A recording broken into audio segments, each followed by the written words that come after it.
lulet? Se përveç emrit dita e verës, shumë e barazojnë edhe dita e luleve, pra i vendosin të dyja në një. Lulet e para që e karakterizojnë, po unë në fakt nuk i gjeta, po sigurisht janë disa që janë, le të themi të përafurta, janë Manushaqa, që është lulja e parë, që vjen fill mbas dimrit edhe që çel ashtu e brish si është, dhe kur reziston Manushaqa, pastaj çdo gjë tjetër i bie që do rezistoj dhe do pasoj në të gjithë vitin. Manushaqa është ajo që është lulja më e brish që del e para, dhe është gjithashtu dhe Karakaftja, por unë në Tiranë nuk e gjej dot. Shpesh, në fakt. Pastaj janë lulja e vogël. E lulja e vogël, po.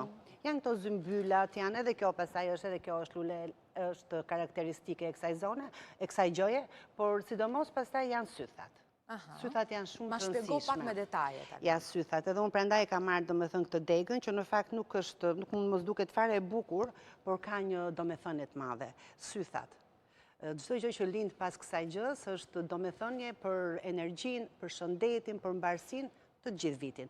Sepse në kalendarin Justinian, realisht, dita e 1 marsit ka qenë dita e parë e vitit, por me kalimin e kohës edhe të viteve dhe të çekujve, kjo pastaj u ndryshua. U pasua. Pra kaq që rëndësishme është kjo ditë